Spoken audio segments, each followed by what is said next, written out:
On It my was a daughter's cold wedding day, night, I handed her an and the envelope fire was with the a only gift, hoping warmth for I had. gratitude. But instead of I knew smiling, then she I had raised to her make a glass and said change. she had always dreamed It of was a having a cold different night, father. much like She this hugged her one, when father-in-law the and I left the strange hall. events But began when to my daughter unfold opened in the our envelope, quiet the little wedding turned town. into a nightmare. I remember one time we were out on $45,000. the lake, Vanessa's and the voice cut through storm the just came pristine up air out of of her nowhere, Bloomfield Hills winds howling townhouse like a like a banshee. blade through silk. I stood in her designer living room, my worn cap clutched between calloused hands, feeling like a stain on her perfect white furniture.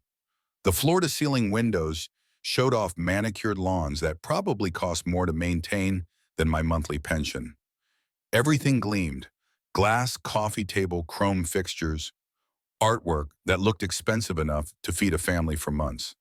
"Sweetheart," I started, but she was already spreading wedding magazines across that spotless table, each one thick as a phone book and twice as glossy.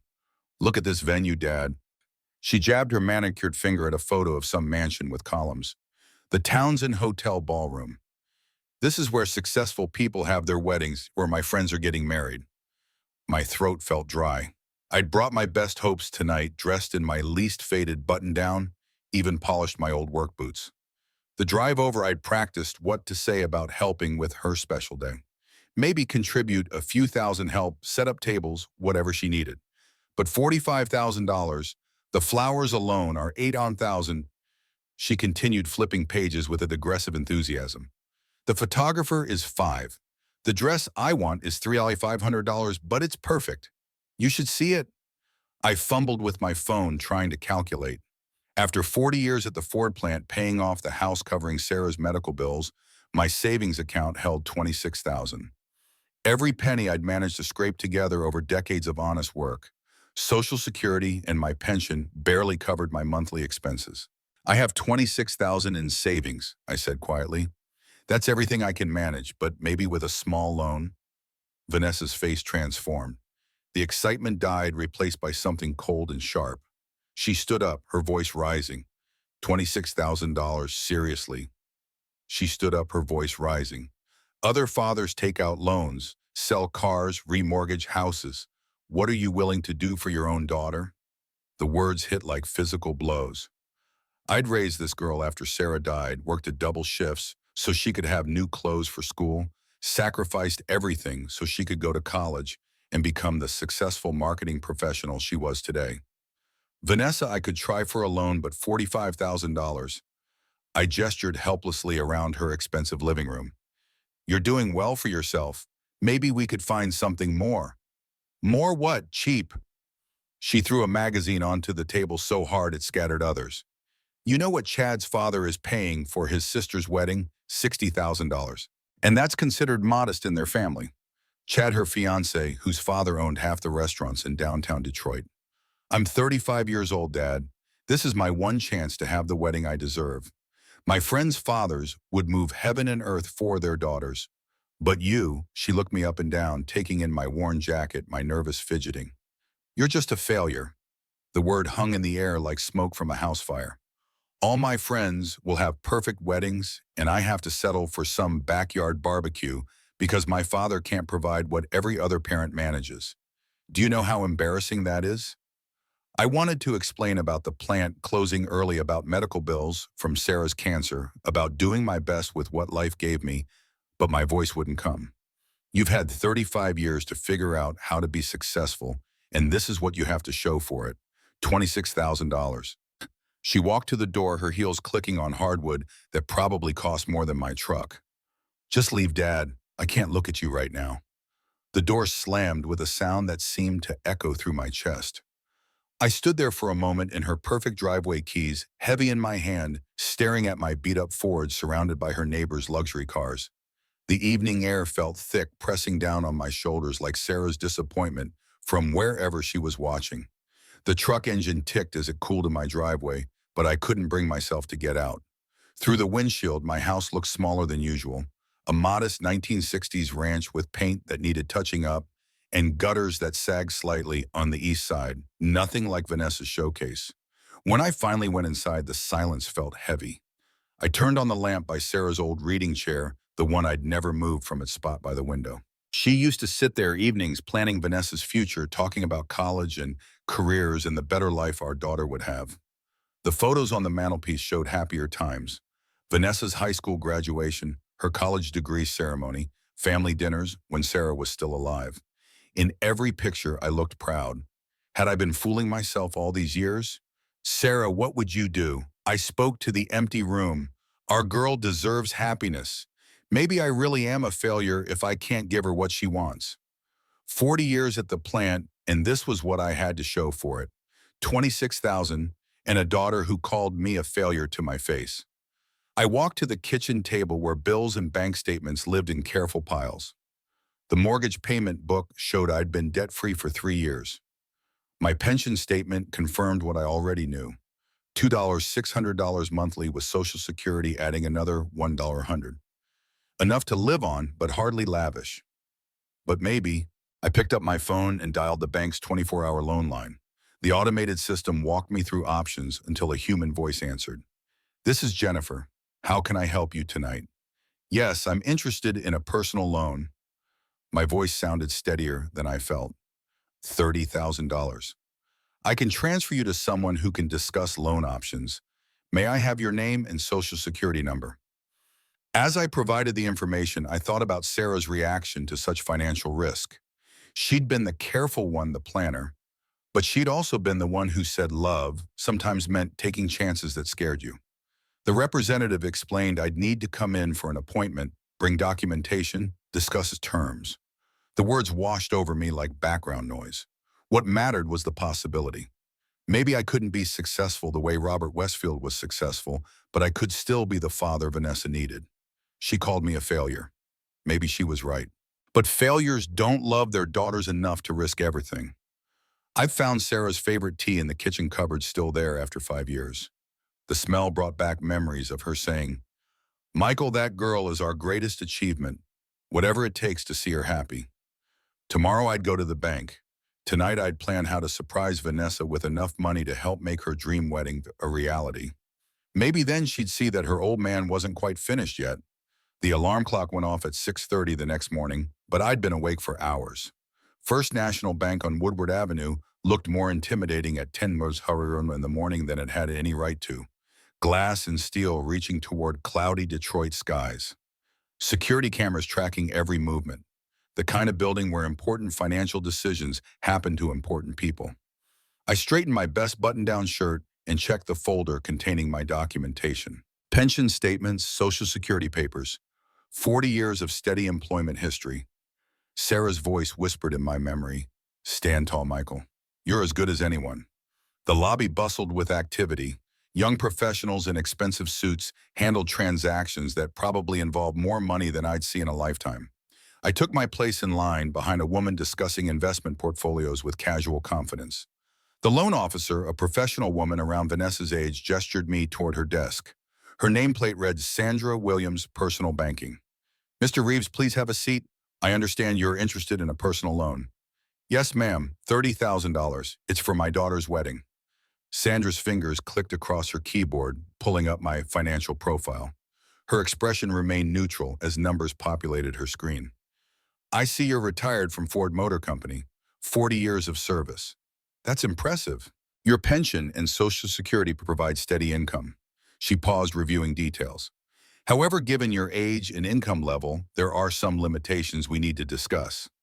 My chest tightened. "What kind of limitations?" "We can approve $30,000, but the interest rate would be 12% annually due to your age and fixed income situation." She turned her monitor toward me, showing calculations. "Are you certain about this commitment, Mr. Reeves? 12%.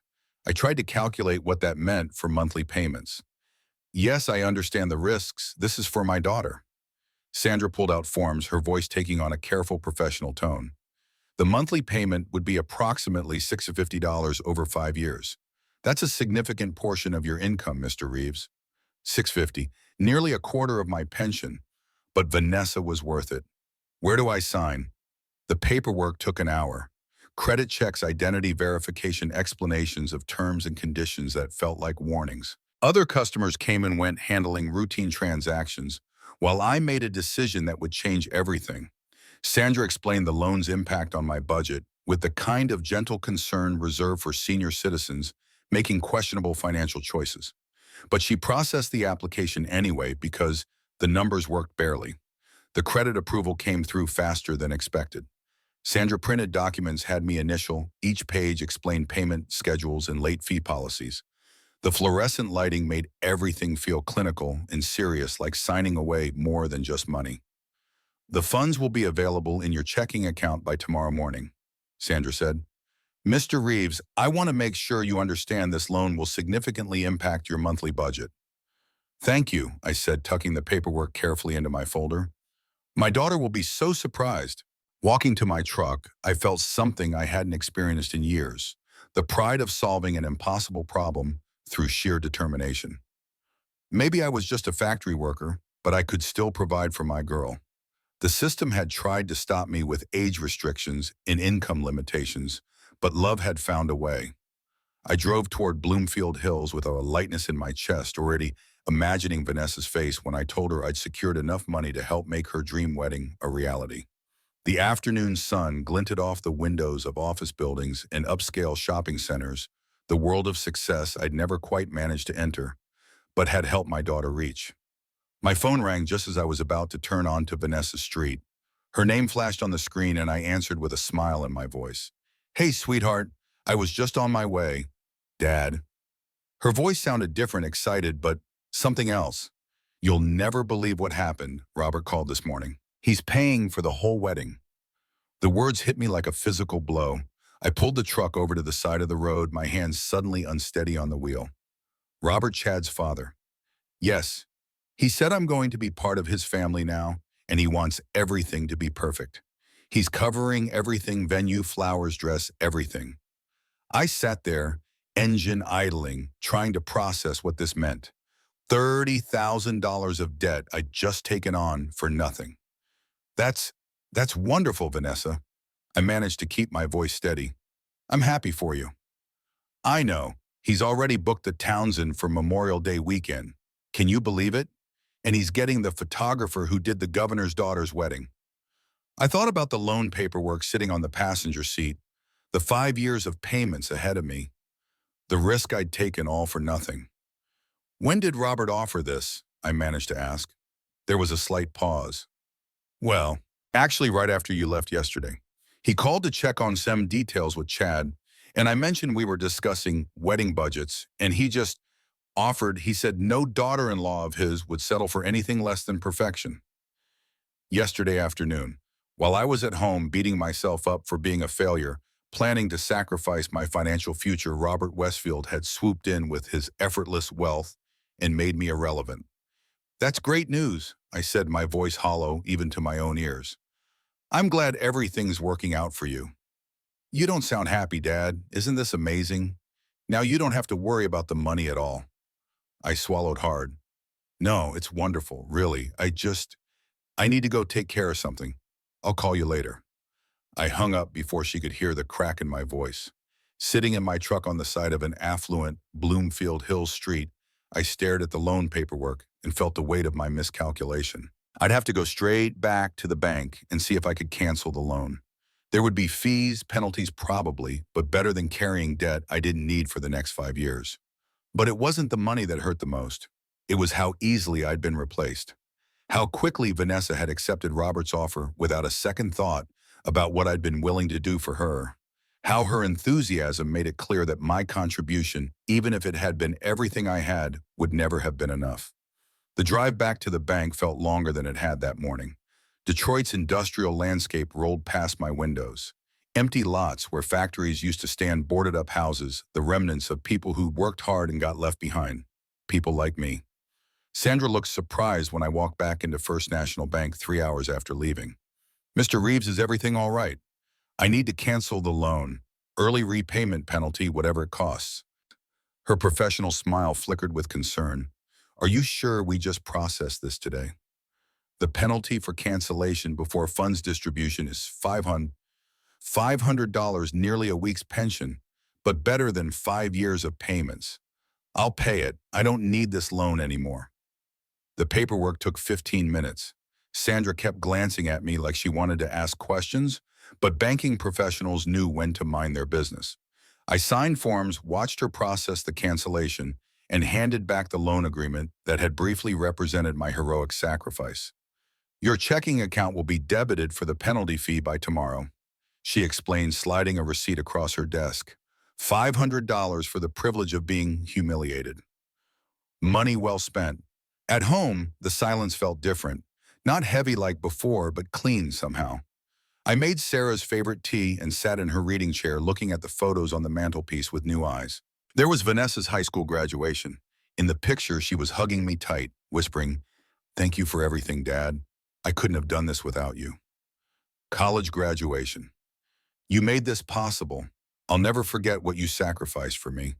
When had gratitude turned into entitlement? When had my love become something she managed rather than treasured? As I sipped my tea, my eyes drifted to the bottom drawer of the bookcase where I kept important papers. Something nagged at me, a memory from a conversation long ago. Setting down my cup, I knelt and opened the drawer, pushing aside tax documents and insurance policies until I found the manila envelope I was looking for. It was sealed with a faded piece of tape untouched for nearly 30 years.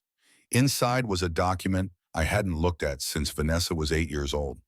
The formal adoption papers with signatures from social workers, judges, and Sarah and me. The certificate that made Vanessa legally our daughter, even though she hadn't been born to us. I remembered the day we'd brought her home, a quiet 3-year-old with solemn eyes clutching a worn teddy bear, the only thing she had left from her birth parents after the car accident that took them. Sarah and I had tried for years to have a child of our own, but it wasn't meant to be. When the social worker called about a little girl who needed a home, it felt like the universe had finally answered our prayers. "We won't tell her until she's old enough to understand," Sarah had said as we signed the papers. "When she's ready, we'll explain everything. Until then, she's just our daughter Michael. No qualifiers needed." And so Vanessa had grown up believing she was our biological child. We'd planned to tell her when she turned 18, but then Sarah got sick. The cancer moved quickly, and suddenly there were more important things to worry about than old secrets. After Sarah died, I couldn't bring myself to have that conversation alone. What if Vanessa rejected me? What if learning she wasn't biologically ours made her feel less connected to the mother she'd already lost? So I kept the secret, telling myself I'd find the right moment someday. Maybe that day had finally arrived. The wedding invitation sat on my kitchen table. Elegant cream cardstock with gold lettering. "The honor of your presence is requested." Honor, what an interesting word choice. I picked up the phone to call Vanessa, then set it down. Tomorrow would be soon enough. Tonight I needed to think about what kind of father I wanted to be for whatever relationship we had left. The tea was Sarah's blend, chamomile and mint. She used to say it helped her think clearly. I sipped it slowly, watching the evening light fade through windows that needed cleaning in a house that needed repairs I couldn't afford after paying the loan cancellation fee. But somehow, for the first time in months, I felt like I could breathe. The next morning came with unusual clarity. Instead of calling Vanessa immediately like I usually did, I made coffee and read the newspaper cover to cover. When my phone rang at 8:30, I let it go to voicemail. "Dad, call me back. We need to discuss your outfit for the engagement party." Engagement party. This was the first I'd heard of it. I called her back 3 hours later. "Where have you been? I've been trying to reach you." "Reading? What's this about an engagement party?" "Saturday night at Robert's Country Club. Nothing too formal, but..." Her voice shifted to that careful tone I'd started recognizing. "Actually, maybe it's better if you sit this one out." "Sit it out? Why?" "Robert's friends will be there, and you understand, they're used to a certain level. Like I was a step on a staircase she was climbing past." "What level is that, Vanessa?" "Well, professional people, business owners. They might not relate to..."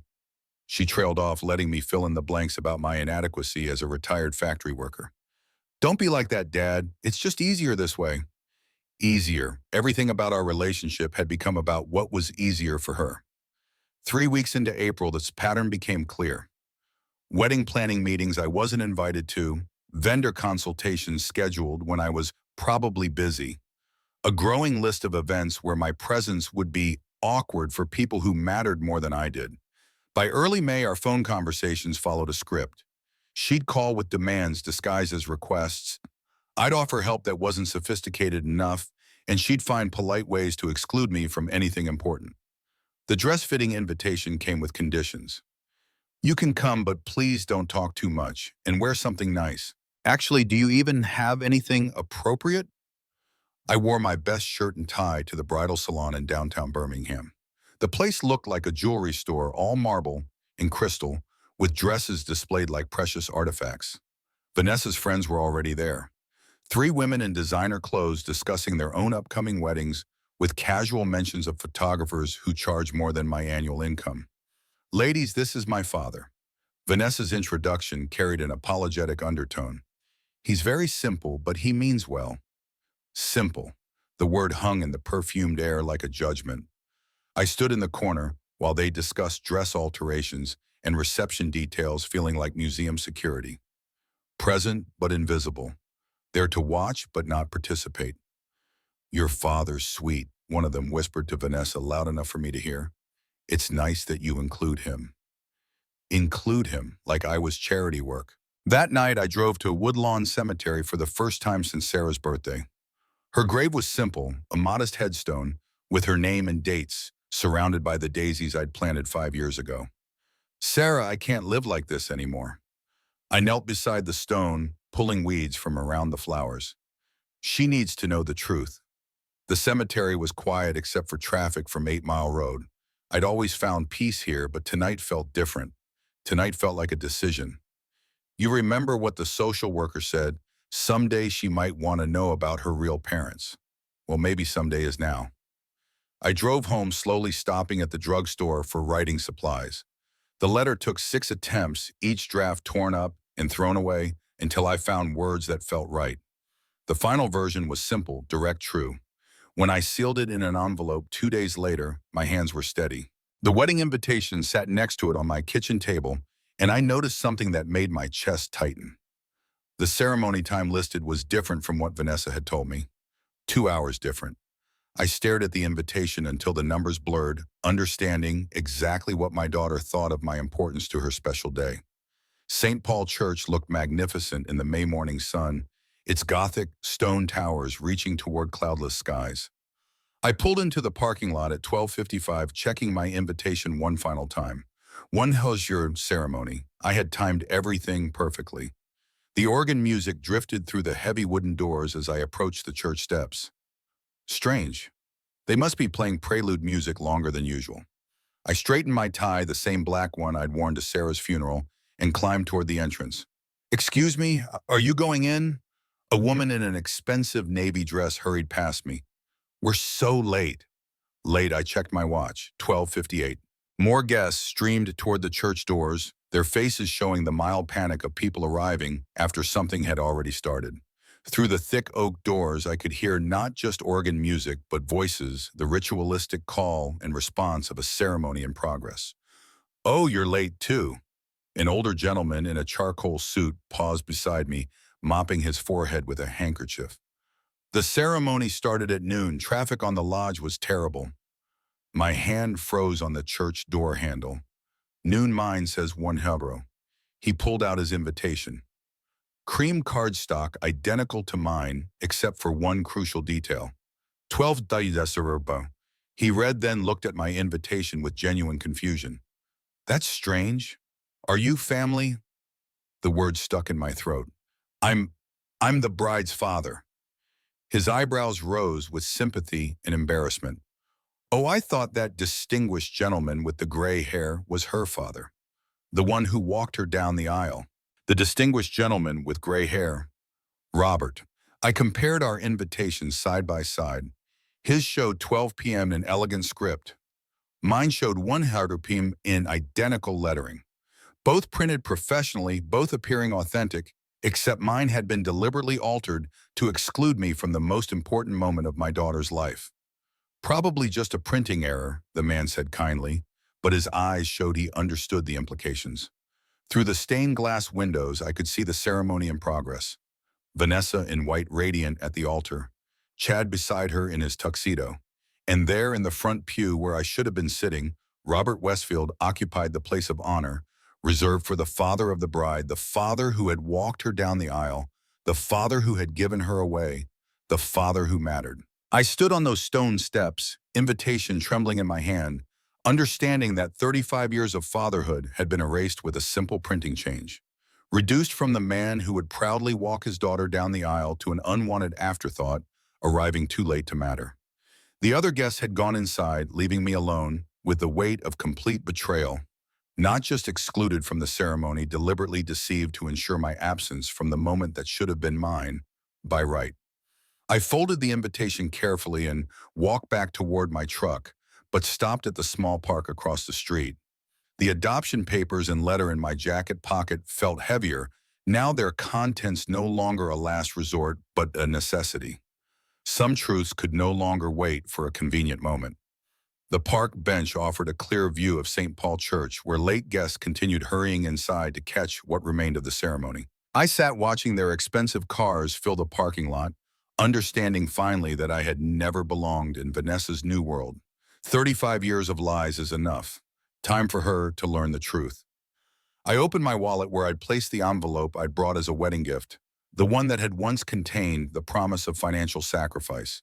Empty now, except for the letter I'd written during those long nights in May, when sleep wouldn't come, and Sarah's memory whispered that some secrets were crueler than the truth. The handwritten pages felt substantial in my hands. 4 sheets of careful cursive telling the story Vanessa had never heard, about the phone call that changed everything, about a 3-year-old girl who lost her parents in a single terrible moment, about Sarah and me unable to have children, being offered a miracle we'd never expected. My dear Vanessa, the letter began. There are things you must know before you begin your new life, things about who you really are and what you've lost today by choosing strangers over the man who raised you as his own. I folded the pages back into the wedding envelope, sealing it with the kind of finality that couldn't be undone. I was done being her financial resource. This gift would cost her something far more valuable than money. Sarah, forgive me, but she needs to know what she really lost today. The church bells began their announcement that the ceremony was ending. Through the stained glass windows, I could see movement as the wedding party prepared for their triumphant exit.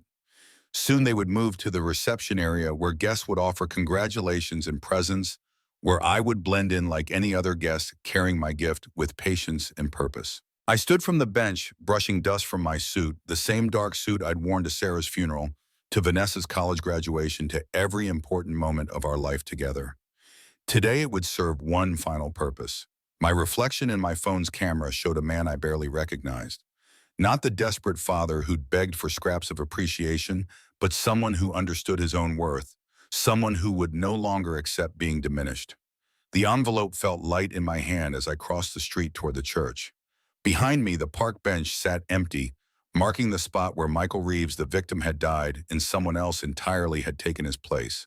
The church doors opened as I approached, and the first wedding guests began emerging into the sunshine, their faces glowing with celebration.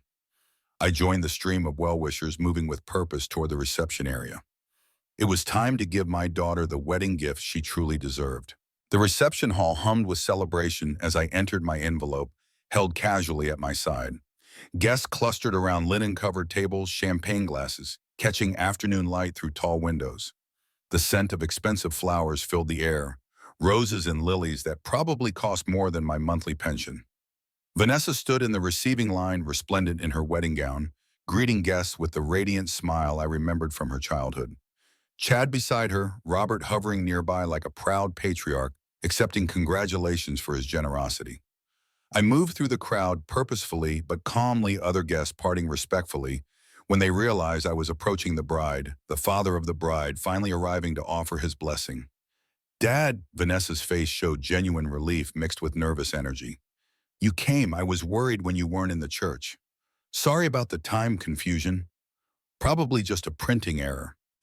Her voice carried that practiced lightness she used when managing embarrassing situations, as if my exclusion from walking her down the aisle was merely an unfortunate mistake rather than a calculated insult. Of course, I replied smoothly, stepping forward with my envelope. Just an error. Congratulations to you and Chad. I presented the envelope with both hands, my voice taking on unusual gravity. Vanessa, I want you to have this gift. It's very important.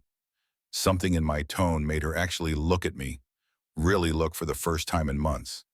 The envelope appeared ordinary enough, the cream-colored like all wedding gift envelopes, but my serious expression gave her pause.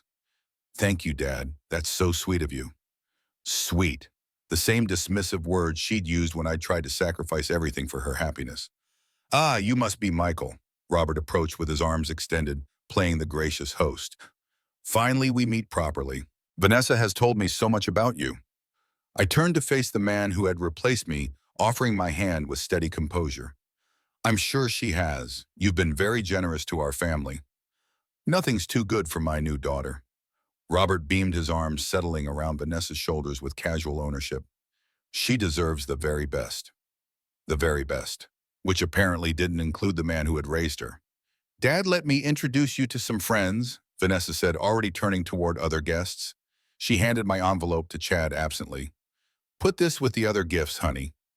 I watched the letter disappear into Chad's hands, then get placed on the gift table among dozens of other presents.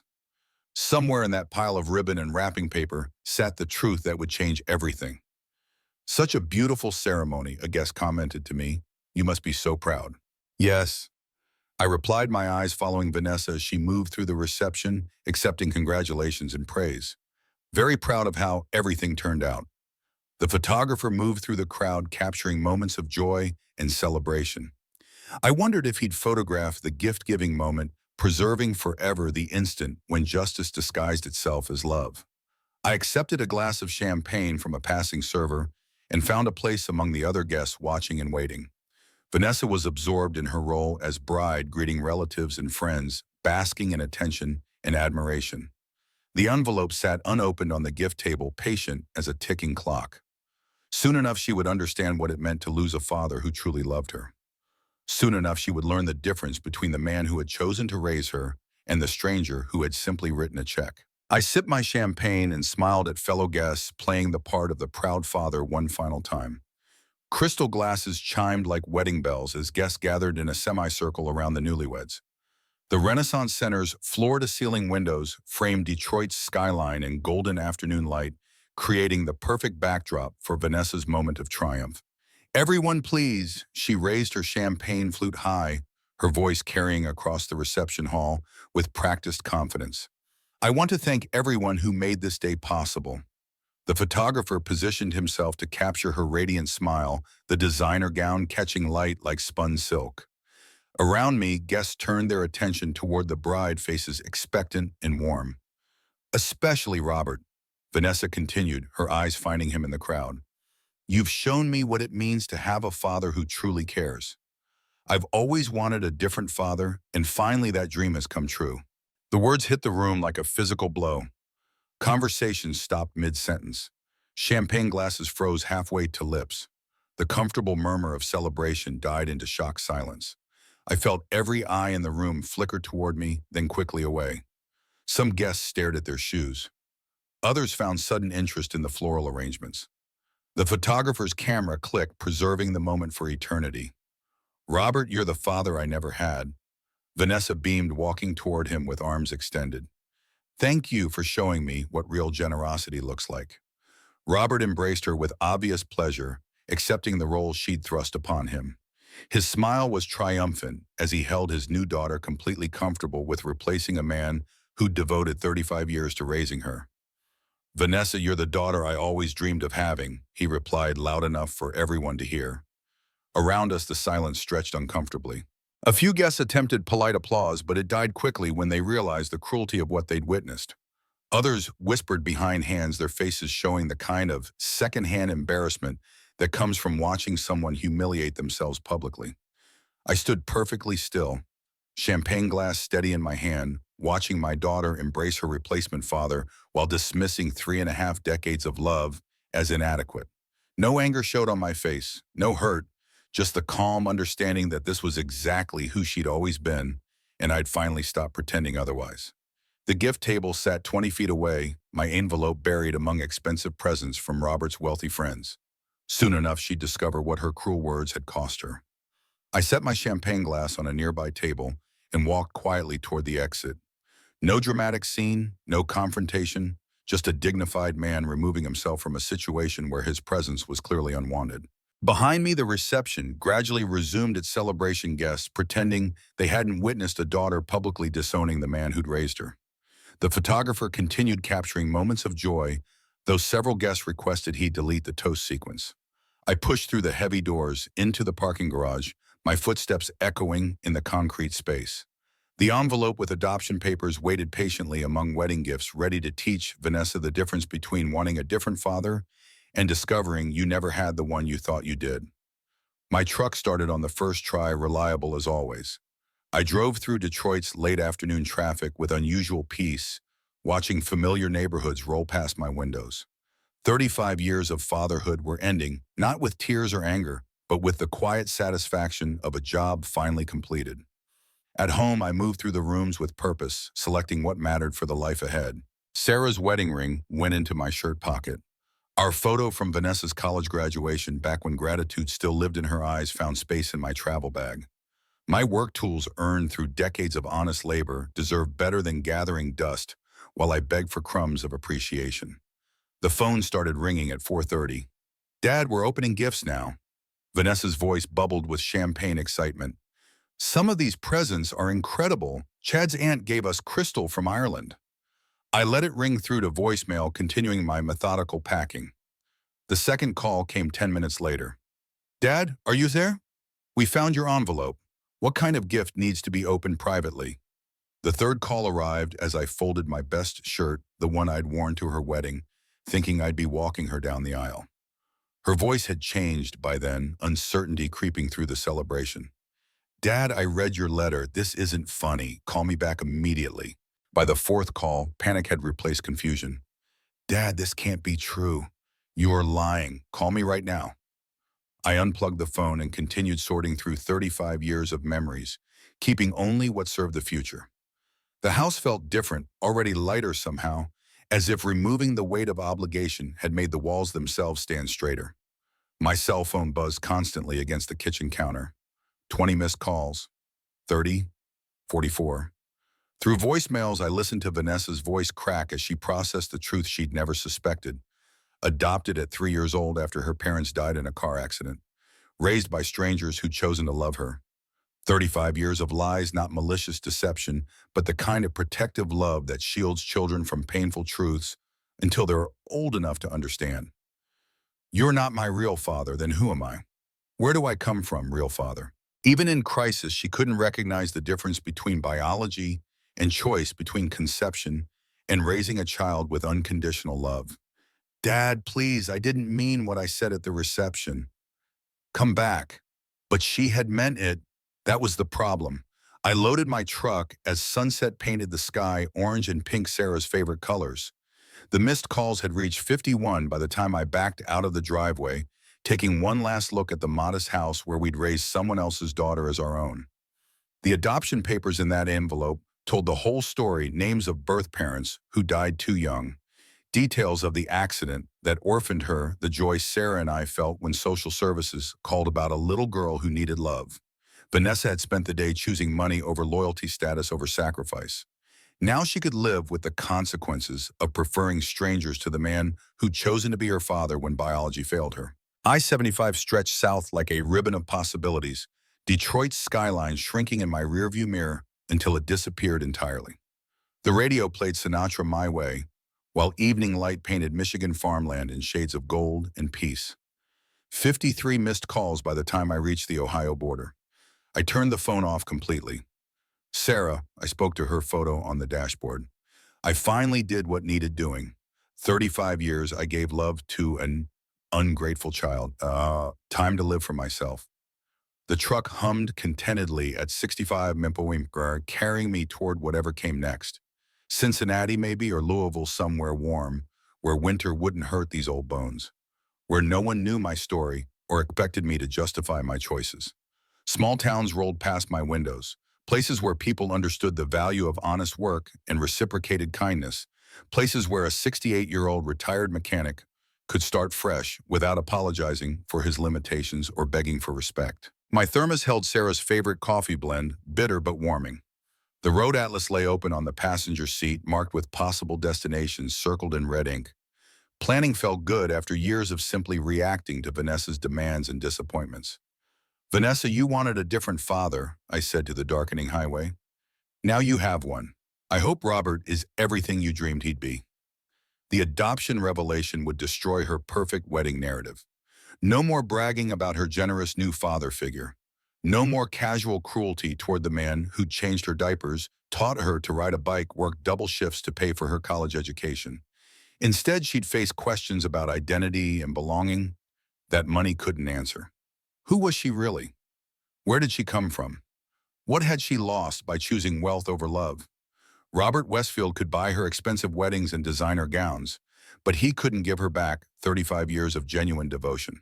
He couldn't explain bedtime stories or homework help or proud moments at graduations. He couldn't replace the foundation of unconditional love she just discovered was built by choice, not obligation. The highway signs counted down miles to new possibilities. Toledo, Dayton, places where I could be just Michael Reeves, not the disappointing father of an ungrateful daughter. My truck's headlights carved through gathering darkness as I drove toward whatever tomorrow would bring. Behind me, Detroit held nothing I needed anymore. Ahead lay freedom I'd forgotten was possible. The phone stayed silent in my pocket, its 53 unanswered calls becoming ancient history with every mile. Vanessa had made her choice long before today. The adoption letter simply helped her understand the full cost of choosing strangers over the man who had chosen to love her when the world left her orphan and alone. I was 68 years old, maybe 20 good years left, maybe more. They belonged to me now. The radio played late-night classics as I drove into my new beginning, Sarah's photo catching dashboard light like a blessing. Behind us lay 3 decades of sacrifice. Ahead stretched possibility and peace. Finally, I was free. Meanwhile, back in Detroit, Vanessa's perfect wedding day had collapsed around her. The letter and adoption papers lay scattered on a table in the bridal suite where she'd fled after excusing herself from the reception. Her makeup was ruined mascara tracing black rivulets down her carefully contoured cheeks. Chad hovered nearby, unsure how to comfort his new wife, whose identity had splintered in the space of an hour. "He has to be lying," she whispered, staring at the birth certificate that bore names she'd never seen before. "David and Lisa Morgan. These can't be my parents." But the official seal on the adoption papers couldn't be faked. The court documents, yellowed with age, told a story she'd never suspected. A fatal car accident on I-94, a 3-year-old girl with no surviving relatives, a childless couple named Michael and Sarah Reeves who offered to give her a home. "My whole life is a lie," she said, her voice hollow. 35 years and he never told me." Chad placed a tentative hand on her shoulder. "Maybe he was trying to protect you. Protect me by letting me find out on my wedding day after I—" She stopped remembering what she'd said during the toast. The words that had driven her father, the only father she'd ever known, away. "Oh God, what have I done?" Robert knocked softly on the door before entering, his face drawn with concern. "Vanessa, guests are asking where you've gone. Is everything all right?" She looked up at him, seeing not the generous benefactor she'd praised an hour ago, but a stranger who'd used money to insert himself into a place that wasn't his. A man who'd known her for less than a year, pretending he could replace 35 years of genuine fatherhood. "Did you know?" she demanded, holding up the adoption papers. "Did you know I was adopted when you offered to pay for the wedding?" Robert's confusion seemed genuine. "What? No, of course not.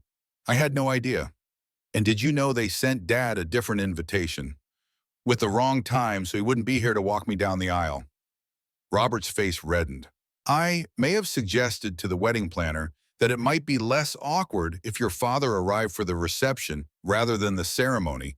He seemed so out of place at the engagement party. I thought I was doing you a favor." "A favor?"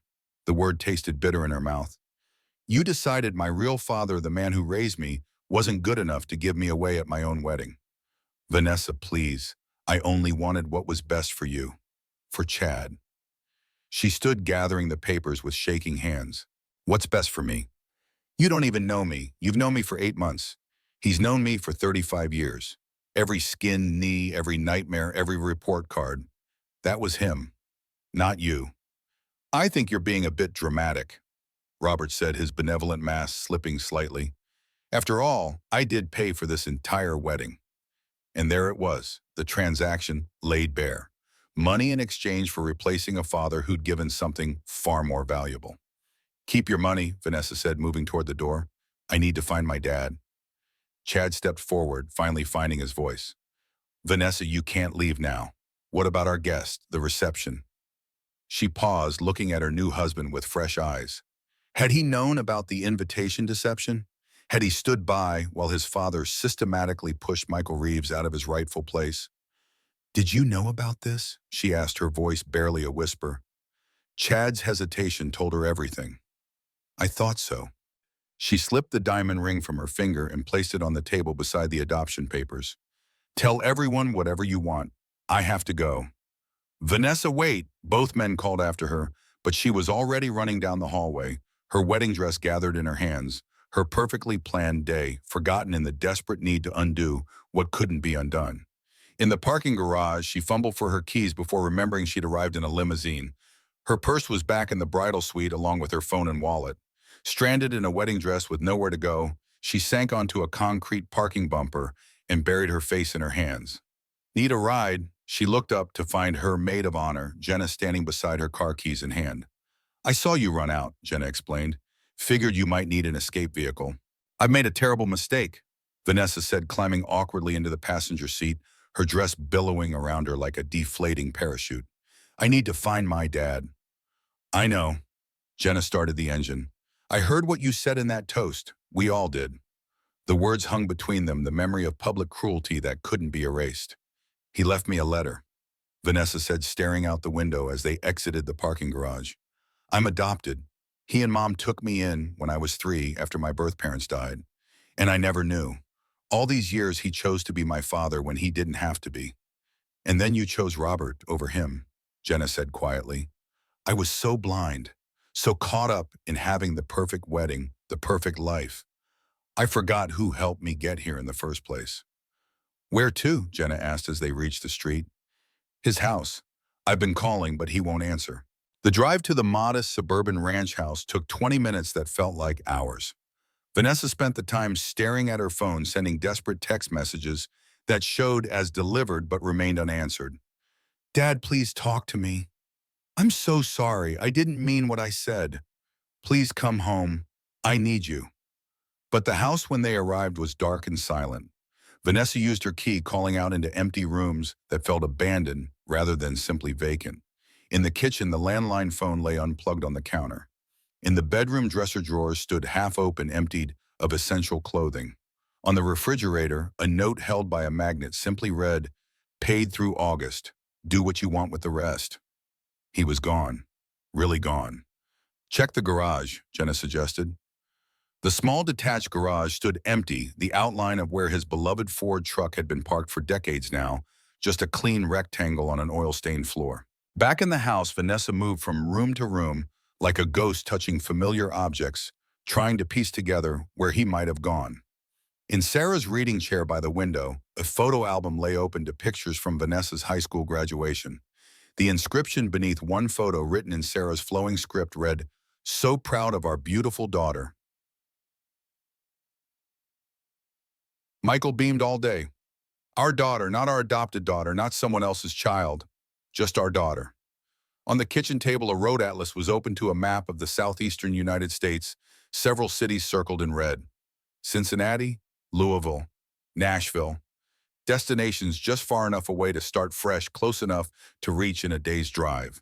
Vanessa sank into a kitchen chair, the enormity of what she'd done finally hitting her with full force. He's gone. Really gone. Jenna stood in the doorway, uncertain what to say. What will you do now? Find him, Vanessa said simply. However long it takes. Whatever it costs. And Chad. The wedding. Vanessa looked down at her elaborate gown, now wrinkled and dirty at the hem from the parking garage floor. The dress that had seemed so important just hours ago now felt like a costume from someone else's life. That's over, she said quietly. I made my choice and it was the wrong one. Now I have to live with that. She picked up her father's unplugged phone from the counter and plugged it back in. It immediately began ringing calls from the reception, from Chad, from Robert, from guests wondering where the bride had gone. She ignored them all, scrolling through the contact list until she found what she needed. Her father's oldest friend, a fellow Ford retiree named Bill Thompson. Hello, Bill's gruff voice answered on the third ring. Bill, it's Vanessa. I need your help. Dad's gone and I need to find him. There was a long pause. He called me earlier, said he was heading south starting fresh. Didn't say where exactly. Please, Bill, this is important. Did he give you any clue where he might stop first? Another pause longer this time. Why should I tell you so you can hurt him again? I heard what happened at the wedding. We all did. Word travels fast. Tears filled Vanessa's eyes. I know. I was horrible to him. Unforgivable. But I need to try to make it right. Some things can't be fixed with words, girl. I know that too, but I have to try. Please. Bill sighed heavily. He mentioned a fishing spot outside Cincinnati, place called Lake Isabella. Said he might stop there first, get some thinking done. Thank you, Bill. Thank you so much. Don't thank me yet, Bill warned. Michael's a good man, but even good men have their limits. You found his. Don't be surprised if he doesn't want to see you. After hanging up, Vanessa stared at the circled map at the red line drawn from Detroit to Cincinnati. 3.5 hours by car. A lifetime away in terms of what she'd lost. I need to change, she said, suddenly decisive. And then I'm going after him. In the middle of the night, Jenna asked, alarmed, Vanessa, it's almost 10. You're exhausted, emotional. Wait until morning at least. But Vanessa was already heading for her old bedroom, stripping off the wedding dress as she went. He's got a 3-hour head start. I'm not giving him any more. 10 minutes later, dressed in old jeans and a sweatshirt she'd left at her father's farmhouse house years ago, Vanessa emerged with a determined expression. I'm ready. This is crazy, Jenna protested. What if he doesn't want to be found? What if he needs time? Then I'll wait, Vanessa said simply, for as long as it takes. She gathered her purse and the adoption papers, carefully folding them into her bag. The wedding ring stayed on the kitchen table, a glittering reminder of promises she no longer intended to keep. Can you give me a ride to the car rental place on Woodward? She asked Jenna. It's open until midnight. And then what? You'll just drive to Cincinnati and hope to find him at some lake. That's exactly what I'll do. Jenna shook her head but grabbed her keys. You Reeves family are the most stubborn people I've ever met. For the first time that night, Vanessa smiled slightly. I'm not actually a Reeves by blood, remember, but I guess some things you learn by example. As they drove toward the car rental agency, Vanessa's phone buzzed continuously with messages from Chad from the wedding party, from guests wondering what had happened.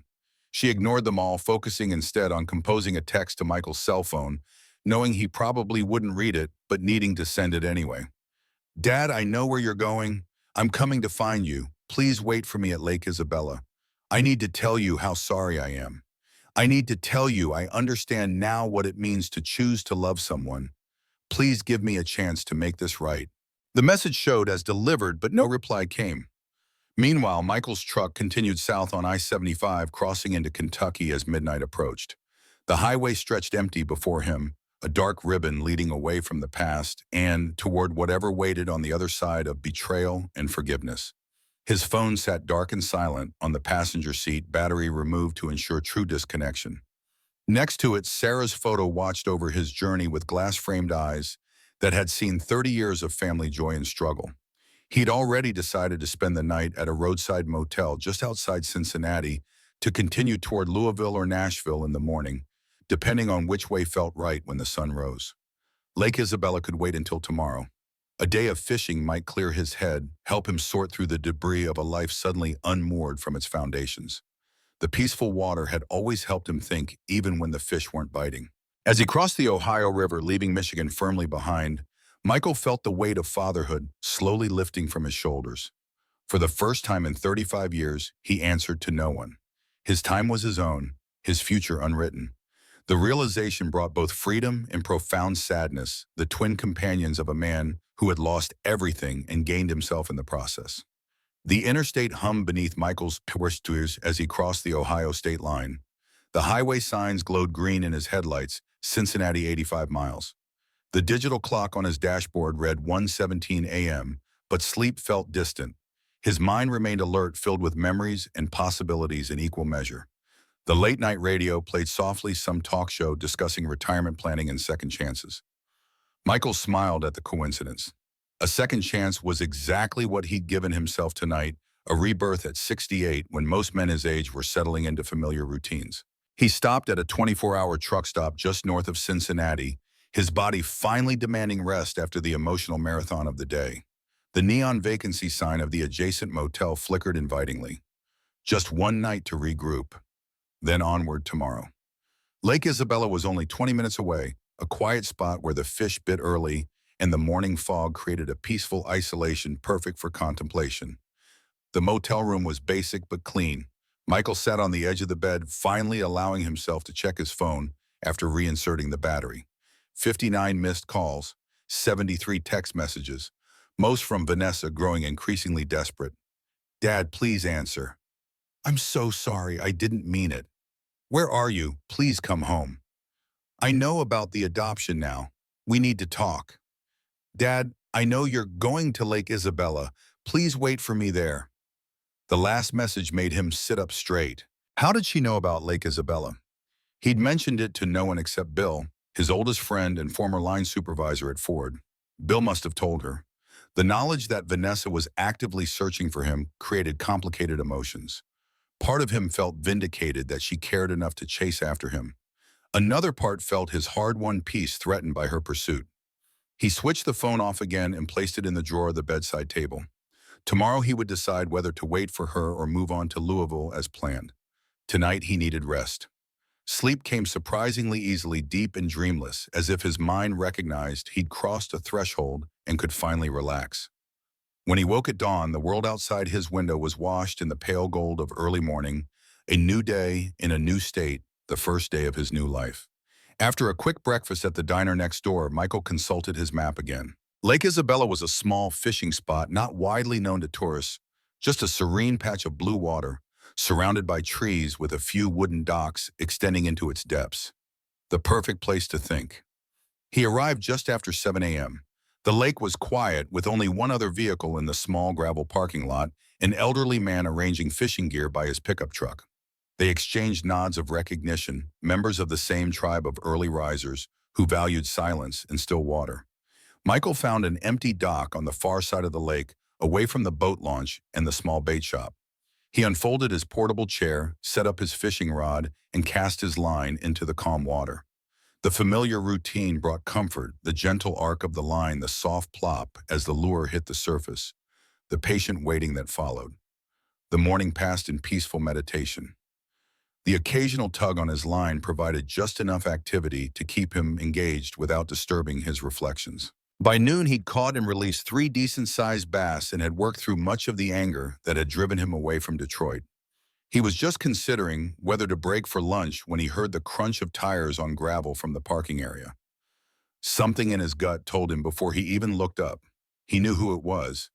Vanessa's rental car looked out of place beside the fishing vehicles and mud-splattered trucks. She emerged still wearing the jeans and sweatshirt from the night before, her hair pulled back in a hasty ponytail, her face bare of makeup and showing the strain of a sleepless night. Michael remained seated watching as she spotted him and made her way carefully down the sloping path to the dock. Her designer sneakers, unsuitable for the muddy trail, slowed her progress. Even in this moment of desperation, she remained a creature of her curated world, uncomfortable in his. "Dad," she called when she was still 20 yards away, "please don't leave." He neither stood to welcome her nor turned away. He simply waited, rod in hand, as she navigated the weathered planks of the dock. When she reached him, she stopped several feet away, uncertainty in every line of her body. "How did you find me?" he asked, though he already knew. "Bill told me." She hesitated. "I went to the house last night. I saw you'd gone." Michael nodded, returning his attention to the lake. "Shouldn't you be on your honeymoon?" The question hung between them. Vanessa moved closer, sinking down to sit on the dock beside his chair, her legs dangling above the water. "I left the reception after I read your letter." Her voice was small, lacking its usual confident polish. "I went to find you, but you were already gone." "And Chad?" "I left him too." That made Michael turn to look at her directly. "You left your husband on your wedding day." He knew about the invitation. She stared at the water, unable to meet his eyes. "He knew they sent you the wrong time so you wouldn't walk me down the aisle. He let it happen." Michael absorbed this information silently. The betrayal ran deeper than he'd imagined. "I'm adopted," Vanessa said after a long pause. It wasn't a question. "Yes." Why didn't you and Mom ever tell me? Michael reeled in his line, checking the lure before casting again. The familiar motion gave him time to order his thoughts. We were going to tell you when you turned 18, but then your mother got sick, and after she died, I couldn't find the right moment. I was afraid. Afraid of what? Afraid you'd feel less hours. Afraid you'd want to find your birth family instead of grieving the mother you'd lost. Afraid you'd reject me. He looked at her directly. Afraid you'd start wishing for a different father. The words struck home. Vanessa flinched, tears welling in her eyes. I didn't mean what I said at the reception, she whispered. I was caught up in a moment in all Robert had done in the fantasy of it all. But you meant it enough to have them send me a different invitation. You meant it enough to let Robert walk you down the aisle. I was wrong, so wrong. Tears were flowing freely now, tracing silver paths down her cheeks. When I saw what you'd written, when I realized what you and Mom did for me. Dad, my whole life has been a lie, but the biggest lie was the one I told myself that anyone could ever replace you. Michael felt the familiar urge to comfort her, to make everything better as he had when she was small. But the hurt was still too fresh, the betrayal too complete. 35 years, Vanessa. I changed your diapers. I taught you to ride a bike. I worked double shifts to put you through college. And none of that meant anything when Robert Westfield offered you a fancier wedding. It meant everything, she insisted. I just lost sight of what mattered. I got caught up in the wedding and being accepted by Chad's family and proving I belonged in their world. You've been pulling away for years, Michael said quietly. This didn't start with the wedding. Every time you got a promotion, every time you moved to a better neighborhood, every time you found new friends, you left a little more of me behind. Vanessa stared at him, the truth of his words sinking in. I never meant to. I just wanted more. More than I could provide. No, that's not. It is, he interrupted gently. And that's okay. Parents want their children to have more than they had. I wanted you to have every opportunity. I'm proud of what you've accomplished. But somewhere along the way, you stopped being grateful and started being entitled. You stopped seeing me as the father who gave you everything he could and started seeing me as the father who couldn't give you everything you wanted. The truth of his words hung in the air between them. For perhaps the first time in her adult life, Vanessa had no defensive response, no clever reframing of the situation to make herself feel better. I don't know who I am anymore, she said finally. My name isn't even Reeves. I'm not who I thought I was. Michael set his fishing rod aside and turned fully toward her. Your name is Vanessa Reeves because Sarah and I chose you. We chose to love you, to raise you, to make you ours in every way that matters. Biology doesn't make a family, Vanessa. Choice does. Then why did you leave if choice is what matters? Why did you drive away? Because you chose someone else, Michael said simply. You chose Robert to be your father. You said it yourself, he's the father you always wanted. I respected your choice, even though it broke my heart. Vanessa buried her face in her hands. I don't want him. I never did. I want my real father back. And which father is that? The biological one you never knew? The one who gave you expensive things? Or the one who gave you his life? She looked up, her face streaked with tears, but suddenly fierce. The one sitting right here. The one who chose me when he didn't have to. The one I hurt because I was too blind to see what was right in front of me. Michael felt something shift inside him like ice breaking up on a winter lake. The hurt was still there, but something else was emerging, the possibility of forgiveness, not for her sake, but for his own. I'm starting over, Vanessa. I'm 68 years old and I've given you everything I had to give. Now I need to live whatever time I have left for myself. I understand, she said, surprising him. You deserve that, but please, can I be part of that new life? Can I earn back the right to be your daughter? Before Michael could answer, his phone buzzed in his pocket. He pulled it out, surprised to see Chad's name on the screen. After a moment's hesitation, he answered. Michael, it's Chad. Is Vanessa with you? Yes, she's here. Thank God. Chad's voice sounded strained. Can I talk to her? It's important. Michael handed the phone to Vanessa, who took it reluctantly. Chad. What is it? Michael couldn't hear Chad's side of the conversation, but he watched as Vanessa's expression changed from reluctance to shock. When is he going to be okay? She listened intently. Yes, we'll come right away. Text me the hospital details. She ended the call and handed the phone back to Michael, her face pale. Robert had a heart attack at the hotel this morning. They've taken him to Cincinnati General. It's serious. Go, Michael said immediately. You should be there. Will you come with me? She asked, her voice small. Please, I can't face this alone. Michael looked at her, really looked at her, and saw not the entitled woman who had dismissed him at the wedding, but the little girl he'd raised scared and seeking comfort from the only father she'd ever known. Despite everything, his heart softened.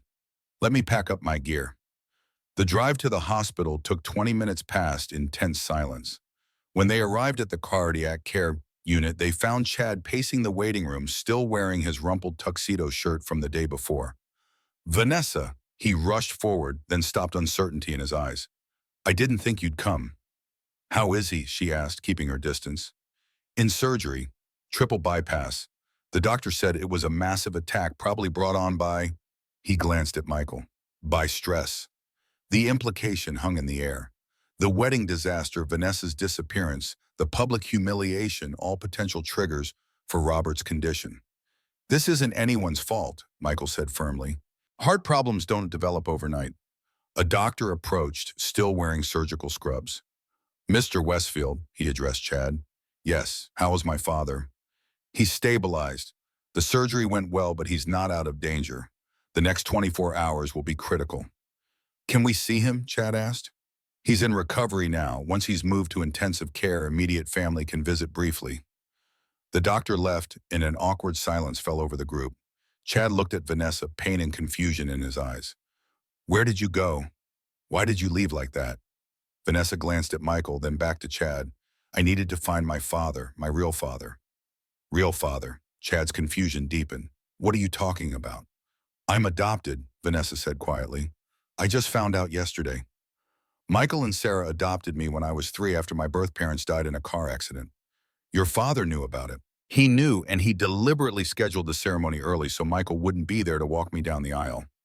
Chad's face registered shock, then disbelief. That's not possible. Dad would never. He admitted it to me, Vanessa interrupted, right before I left the reception. He said he thought he was doing me a favor. Chad sank into a waiting room chair, the weight of these revelations visibly crushing him. I knew about the invitation time, he admitted. Dad said Michael had requested to come only for the reception, that it would be easier for everyone that way. I believed him. You believed him because it was convenient, Michael said, not unkindly. Because it meant you didn't have to question whether what you were doing was right. Chad looked up at him, genuine remorse in his eyes. I'm sorry, Michael. Truly, I got caught up in what Dad wanted and making everything perfect. I didn't stop to think about what was really important. Michael nodded, accepting the apology without necessarily forgiving the action. A nurse appeared at the waiting room door. Mr. Westfield is being moved to ICU now. 2 visitors at a time, family only for 5 minutes each. Chad stood. Vanessa, will you come with me? She hesitated, looking at Michael. Go, he said softly. You should be there. Are you leaving? Anxiety flashed across her face. I'll be right here, Michael promised. Take your time. As they walked away, Michael settled into a waiting room chair, suddenly feeling every one of his 68 years. The events of the past 24 hours had drained him completely. He closed his eyes not to sleep, but to find a moment's peace in the chaos that had engulfed them all. He must have dozed off because he woke to Vanessa gently touching his shoulder. The waiting room clock showed an hour had passed. How is he? Michael asked, straightening in his chair. Awake, weak. They're keeping him heavily sedated, but he recognized us. She sat beside him. He asked for you. For me, Michael couldn't hide his surprise. Why? I don't know, but he was insistent. Michael considered refusing, but realized that would only perpetuate the cycle of hurt. With a sigh, he stood. Lead the way. The ICU was eerily quiet, the beeping of monitors and whoosh of ventilators creating a technological symphony of survival. Robert's room was at the end of the hallway, the door partially open to allow nurses constant visual access. The man in the hospital bed bore little resemblance to the confident, distinguished figure who had dominated the wedding reception. Tubes ran from his arms, nose, and chest. His skin had a grayish pallor, and the hospital gown seemed to swallow his suddenly diminished frame. His eyes opened as Michael approached the bed. Recognition flickered, followed by something that might have been shame. Michael, he whispered, his voice barely audible over the machines. Thank you for coming. How are you feeling? Michael asked, the politeness of social convention taking over despite the circumstances. Robert made a weak gesture that might have been a dismissive wave. Been better. His breathing was labored, each word an effort. Need to say something. Michael moved closer, conscious of Vanessa standing anxiously in the doorway. I'm listening. Was wrong. What I did.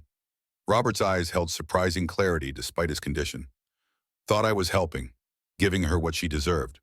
Better than, he trailed off, but the implication was clear. Better than what you could provide. You can't buy your way into being someone's father, Michael said quietly. It doesn't work that way. Know that now. Robert's hand moved across the blanket, seeking something.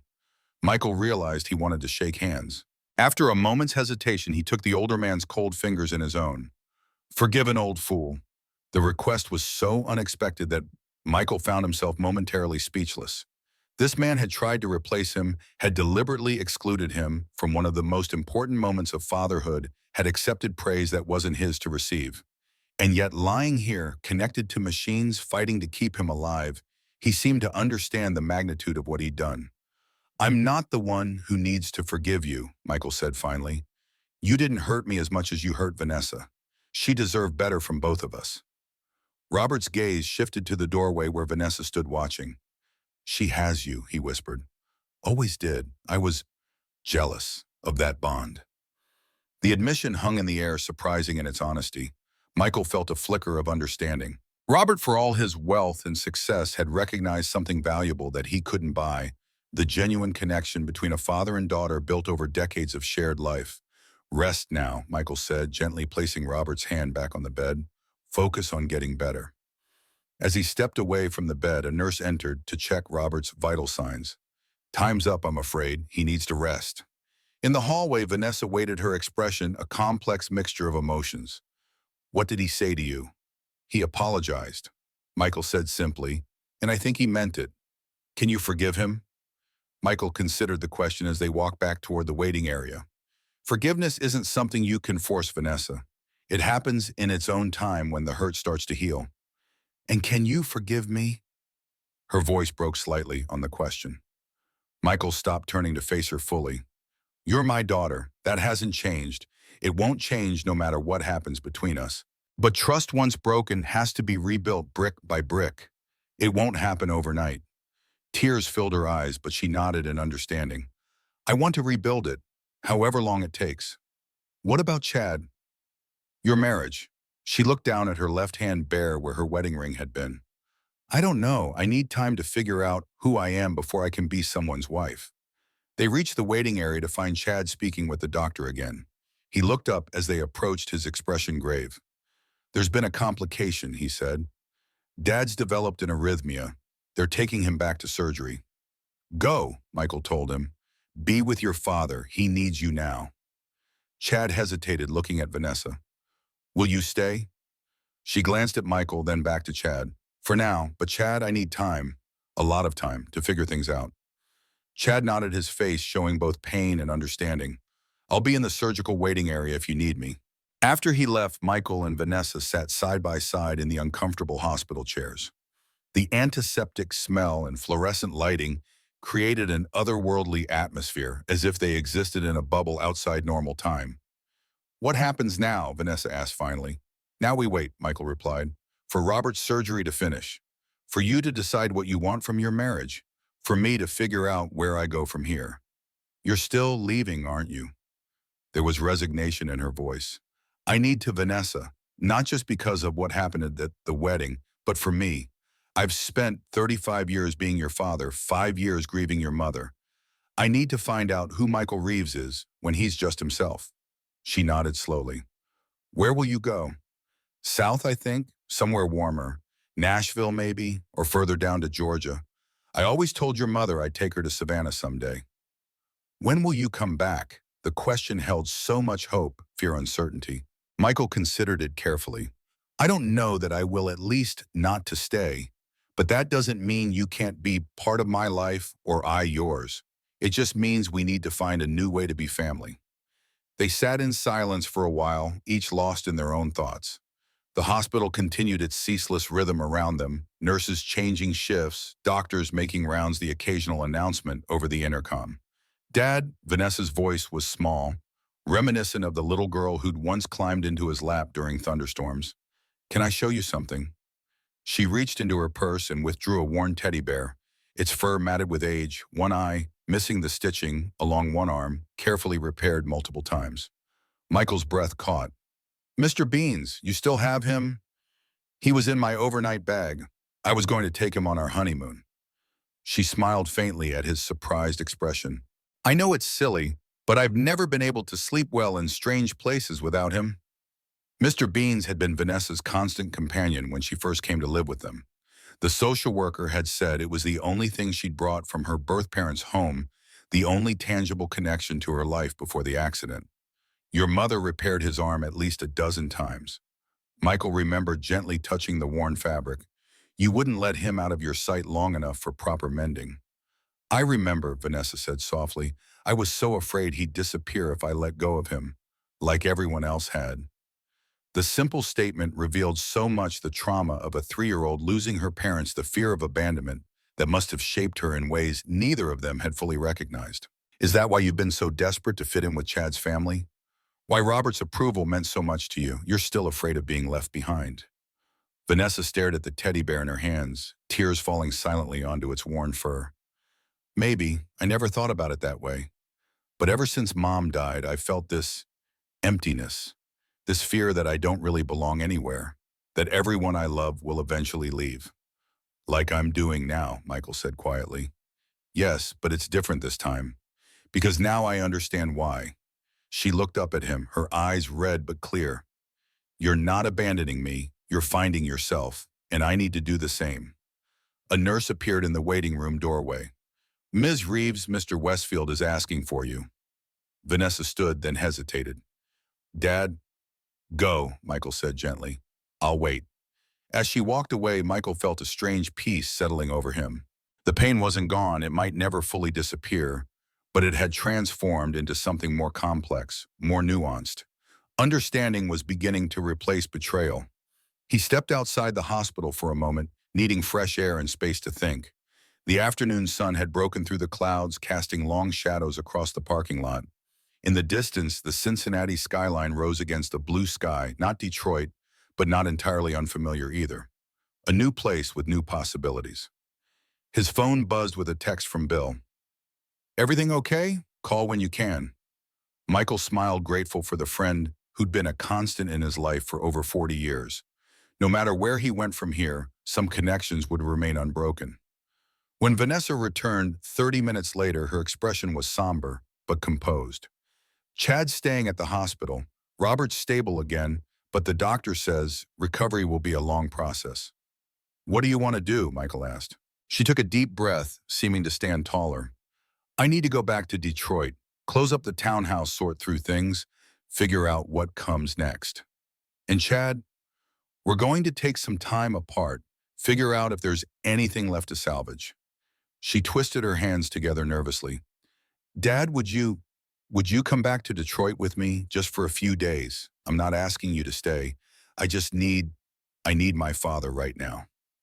Michael considered the request. His instinct for freedom warred with the pull of his daughter's need. Finally, he nodded. I'll follow you back. Stay a few days to help you get sorted. But then I need to continue my journey. Relief washed over her face. Thank you.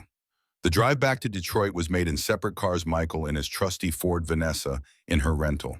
They stopped once at a roadside diner for a late lunch.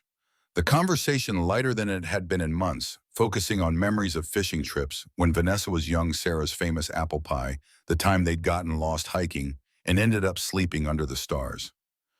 By the time they reached Detroit that evening, something had shifted between them. Not forgiveness exactly, but the beginning of understanding. A foundation upon which forgiveness might eventually be built.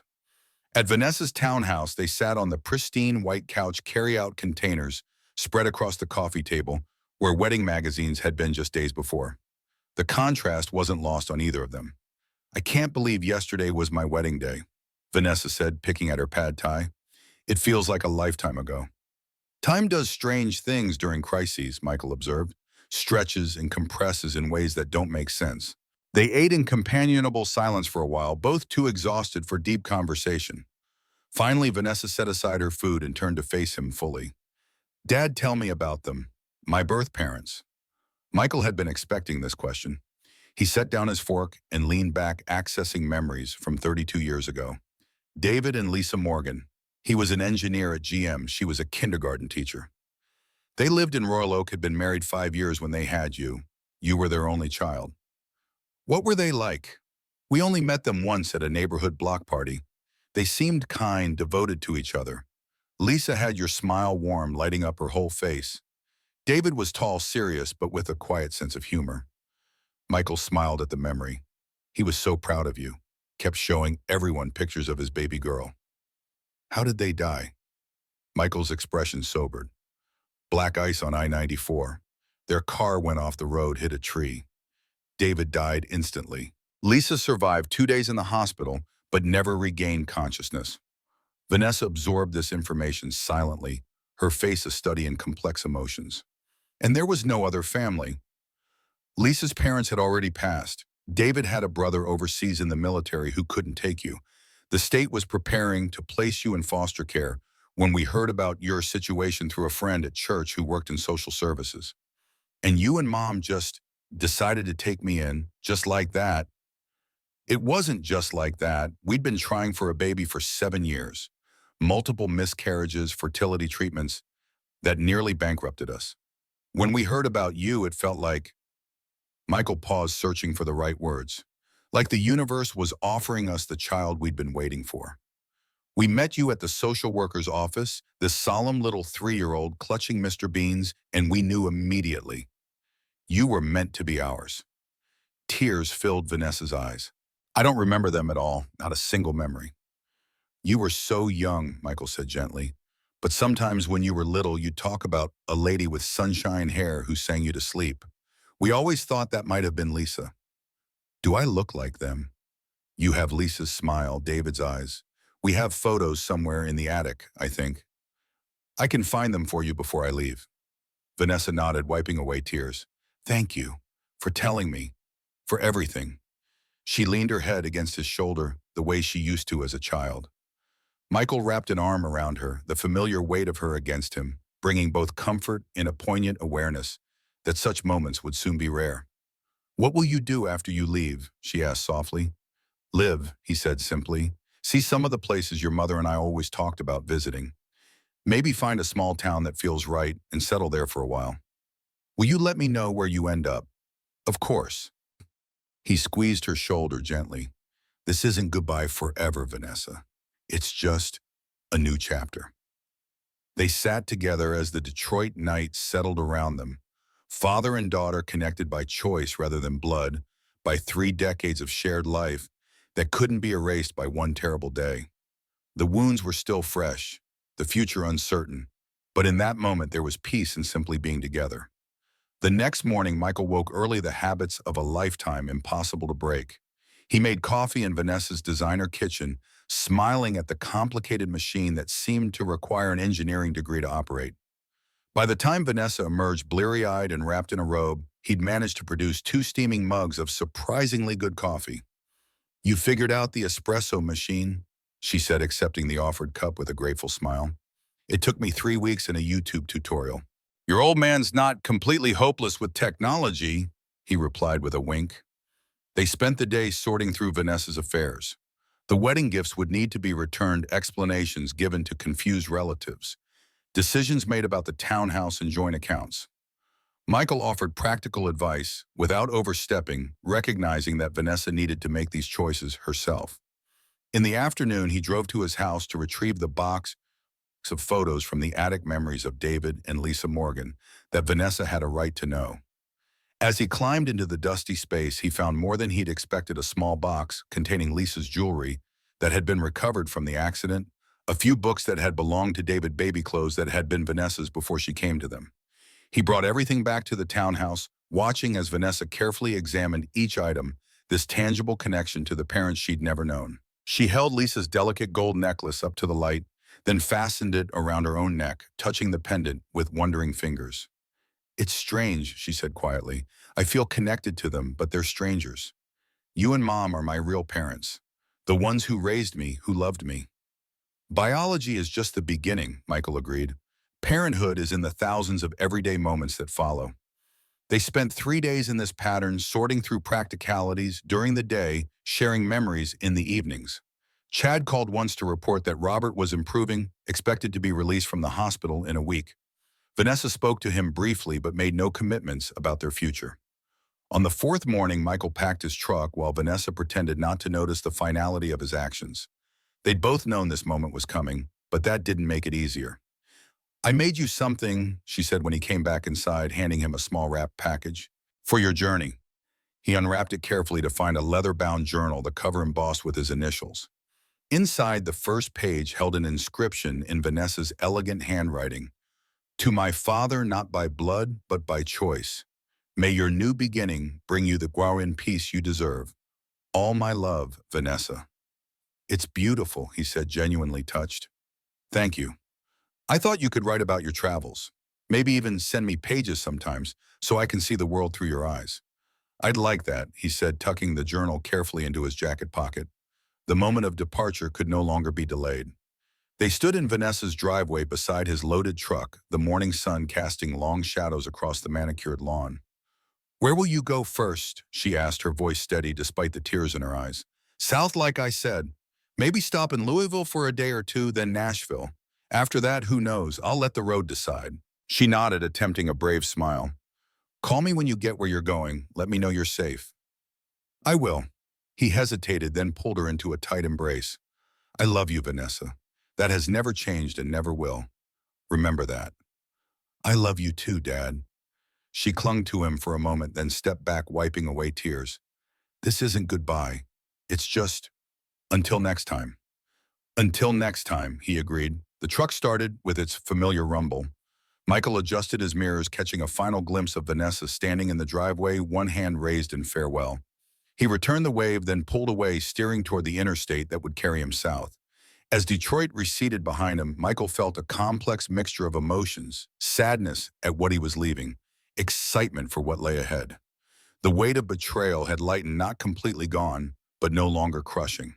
In its place was a cautious optimism, a belief that both he and Vanessa could rebuild their lives in new and better ways.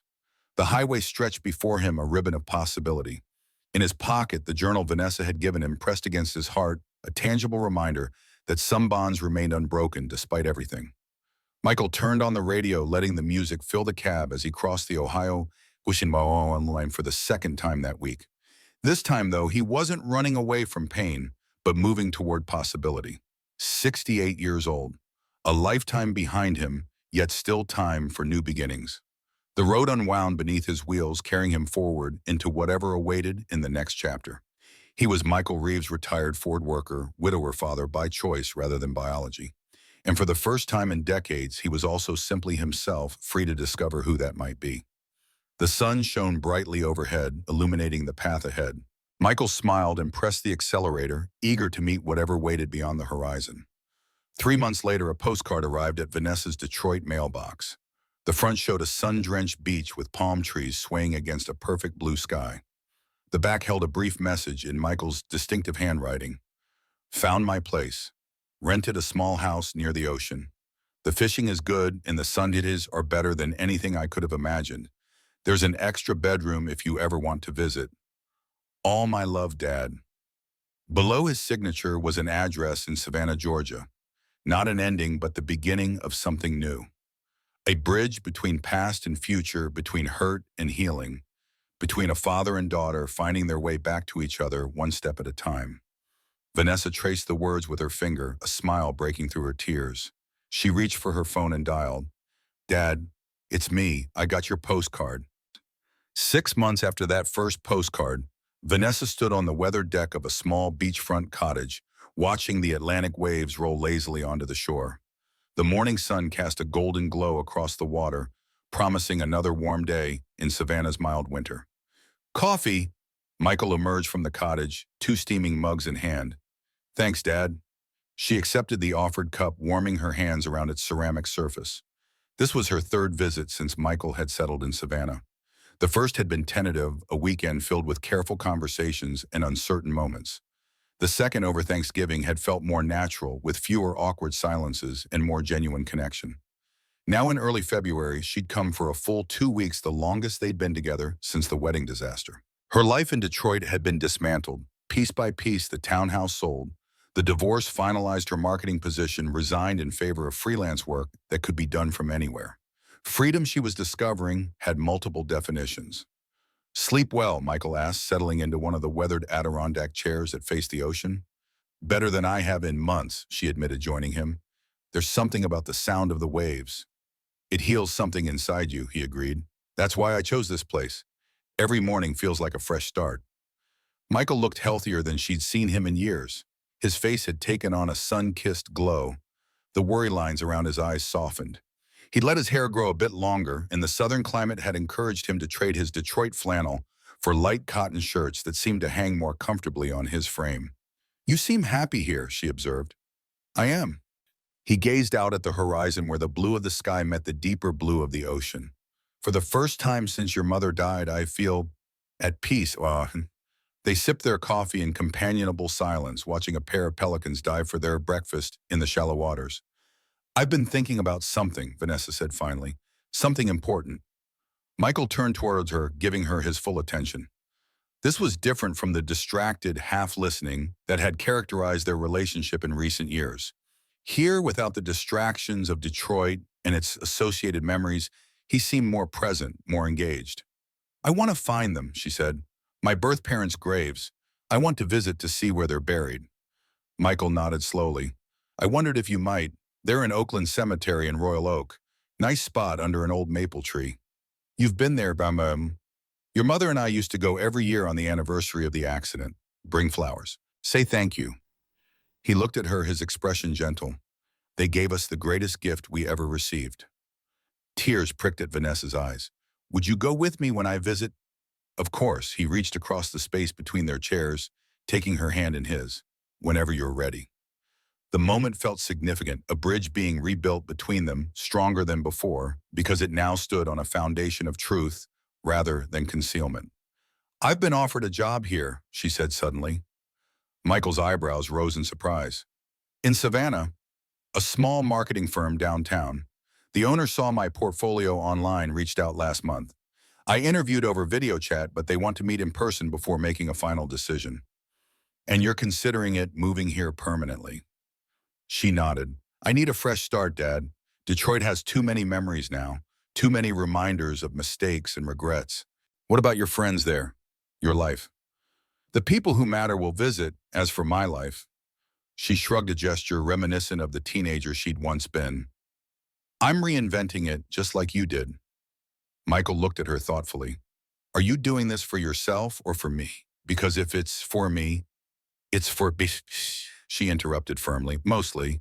But yes, being closer to you is part of it. These past months have shown me what I almost lost forever. I don't want to make that mistake again." "As long as you're sure," he said. "I'd love having you nearby, but not if it's holding you back from what you really want." "What I really want is to be happy," she said simply. "And I haven't been happy in a long time. Not until I started visiting you here." The admission hung between them, honest in a way their conversations rarely had been before the wedding disaster. Vanessa had spent years crafting a perfect external image: successful career, affluent lifestyle, prestigious connections. Only now could she admit how hollow it had all felt. "The interview is tomorrow," she continued. "If they offer me the position, I'm going to take it." "Then I hope they do," Michael said, raising his coffee mug in a small toast. "To new beginnings, for both of us." They clinked mugs, the ceramic making a dull sound unlike the crystal champagne flutes at the ill-fated wedding reception. This celebration was quieter, more genuine, and infinitely more meaningful. Later that morning, they drove into downtown Savannah, the massive oak trees draped in Spanish moss creating natural archways over the historic streets. Michael had business at the bank, while Vanessa wanted to explore the area that might soon become her home. "Meet you for lunch at that seafood place you like," she suggested as he parked near the town square. 1 o'clock, he agreed. Good luck finding an apartment. Remember, no rush decisions. She smiled at his fatherly advice, so familiar and yet newly appreciated. I'm just looking today. No lease signings, I promise. They parted ways, Michael heading toward the red brick bank building, while Vanessa strolled along the picturesque streets, absorbing the atmosphere of the historic district. The real estate agent she had arranged to meet was waiting outside a restored Victorian building 3 blocks from the waterfront. Ms. Reeves, I'm Amanda Collins. We spoke on the phone. The woman was perhaps 10 years older than Vanessa, dressed in the polished yet relaxed style that seemed to characterize Savannah professionals, less formal than Detroit, but still put together. Call me Vanessa, please, she said, shaking the agent's offered hand. Thank you for making time on such short notice. My pleasure. I have 4 properties to show you today, all within walking distance of the business district. The first is right here. The apartment was on the 2nd floor of the Victorian, a spacious 1-bedroom with original hardwood floors, tall windows, and a small balcony overlooking a courtyard. High ceilings gave it an airy feel, while the updated kitchen offered modern conveniences without sacrificing historic charm. It's beautiful, Vanessa admitted, running her hand along the marble countertop. So different from her sleek, contemporary townhouse in Detroit, yet somehow it felt more like home already. The owner is asking $600 per month, which is reasonable for this area, Amanda explained. Utilities not included, but the building was recently insulated, so heating and cooling costs are manageable. Vanessa nodded, making mental calculations. With her savings and expected salary from the new position, if she got it, the rent would be comfortable rather than stretching her budget. Another difference from Detroit, where she'd always chosen the most expensive option available, often beyond what she could reasonably afford. They visited 3 more apartments, each with its own character and appeal, but Vanessa found her thoughts returning to the first. Its warm wooden floors and abundant natural light reminded her somehow of the house where she'd grown up, Michael and Sarah's modest ranch that had always felt safe and welcoming. They're all lovely, she told Amanda, as they concluded the tour, but I think the Victorian might be the one. Can I let you know tomorrow? After my job interview. Of course, Amanda smiled. It just came on the market yesterday, so you have a little time. But properties like that don't stay available long. They parted with a handshake, Amanda heading back to her office, while Vanessa made her way toward the waterfront to meet Michael for lunch. The February air was mild compared to Detroit's bitter cold, allowing her to walk comfortably in just a light sweater. The seafood restaurant overlooked the Savannah River, its outdoor deck providing views of massive container ships making their way to and from the port. Michael was already seated at a corner table, studying the menu with the concentration he once applied to Ford engineering schematics. The red snapper is excellent, he said as she joined him. Caught fresh this morning, according to our server. You've become quite the seafood expert, she teased, settling into her chair. A far cry from the man who thought fish came exclusively in stick form. He laughed, the sound freer and more genuine than she remembered from their Detroit days. Your mother would be shocked. She tried for years to get me to eat anything beyond fried catfish. The casual mention of Sarah no longer brought immediate grief. Time had softened the edges of loss for both of them, allowing memories to bring comfort rather than pain. How was apartment hunting? Michael asked after they had ordered snapper for him, shrimp and grits for her. Promising. There's a beautiful place in a converted Victorian walking distance from everywhere. Reminds me a little of our old house, actually. Oh, his interest was piqued. How so? It has that same feeling. Warm, lived in, like it has stories to tell. She smiled, slightly embarrassed at the fanciful description. That probably sounds silly. Not at all. He looked thoughtful, swirling ice in his water glass. Homes have personalities just like people. Some feel right immediately. Others never quite fit no matter how expensive or impressive they are.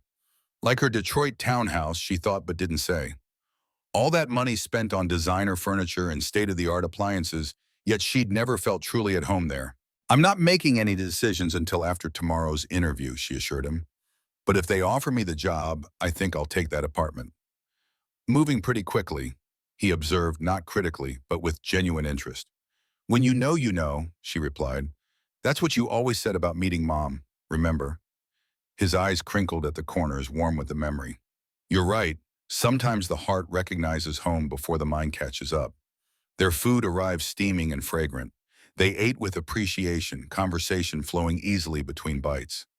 Michael told her about the friends he'd made, fellow retirees who gathered for fishing at dawn, the bookstore owner who saved maritime histories for him, the elderly woman next door who brought him homemade bread in exchange for small repairs around her cottage. You've created a real community here, Vanessa observed, in just 6 months. Easier to make friends when you have nothing to prove, he said. In Detroit, I was always conscious of being just a factory worker. Here, people take me as I am. The insight struck Vanessa deeply. How much of her own unhappiness had come from constantly trying to prove her worth through external markers of success, how exhausting those years had been, always climbing towards some nebulous definition of making it that kept shifting just beyond her reach. I've been thinking about writing, Michael said, suddenly pulling her from her reflection. Nothing fancy, just stories about the plant, about the old neighborhood, things I don't want forgotten. Dad, that's wonderful. Her enthusiasm was genuine. You always were a great storyteller. Your mother used to say the same thing. He smiled, a touch of shyness in his expression. I've started making notes in that journal you gave me. Might turn into something, might not, but it feels good to put the memories down. I'd love to read them sometime, she said, if you'd be willing to share. He nodded, pleased by her interest. Maybe when I have something worth reading. Right now, it's just scattered thoughts. After lunch, they strolled along the riverfront, watching tourist boats and cargo vessels navigate the busy waterway. The conversation turned to Vanessa's upcoming interview, her hopes for the position, her nervousness about making such a significant life change. What if it doesn't work out, she asked, giving voice to her deepest fear. What if I move here and hate the job, or they hate me, or then you try something else? Michael interrupted gently. That's the beauty of starting over, Vanessa. You're not locked into anything. If it doesn't work, you adjust and move forward. The simplicity of his philosophy struck her as profoundly wise. How different from the rigid expectations she'd placed on herself for so long, the belief that every decision was permanent, every setback catastrophic, every choice irrevocable. When did you get so zen, she asked, only half joking. Somewhere between Detroit and Savannah, he replied with a wink. Amazing what a little distance can do for perspective. That evening, as Vanessa prepared for her interview, Michael sat on the deck watching the sunset paint the ocean in shades of orange and pink. The journal she'd given him lay open on his lap, his pen moving steadily across the paper as he captured the day's events. He wrote about lunch by the river, about Vanessa's excitement over the Victorian apartment, about the possibility of her moving to Savannah permanently. But mostly he wrote about the slow healing that was happening between them. The careful rebuilding of trust, the rediscovery of the father-daughter relationship that had nearly been destroyed. Sarah, he murmured to the darkening sky, I think we're going to be okay. The next morning, Vanessa emerged from her room in a navy blue dress that managed to be both professional and appropriate for Savannah's relaxed business culture. Her hair was pulled back in a simple knot, her makeup minimal but precise. How do I look? She asked, turning in a slow circle. Like someone any company would be lucky to hire, Michael replied honestly. You'll knock them dead. She smiled, some of the tension leaving her shoulders. The interview's at 10.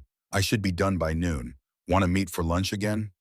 I've got a better idea, he said. If the weather holds, we could take the boat out this afternoon. Celebrate either way. The boat was a modest fishing vessel Michael had purchased secondhand from a retiring shrimper. Nothing fancy but seaworthy and perfect for exploring the coastal waterways. Deal, she agreed. I'll text you when I'm finished. The marketing firm occupied the upper floor of a beautifully restored building on Broughton Street. As Vanessa climbed the wrought iron staircase to the second floor, she felt surprisingly calm. Unlike previous interviews where anxiety had knotted her stomach and rehearsed answers had looped endlessly through her mind, today she felt centered, authentic. The interview lasted nearly 2 hours, but not in the grueling way she'd expected. Instead, it felt like a genuine conversation with people who valued creativity and fresh perspectives.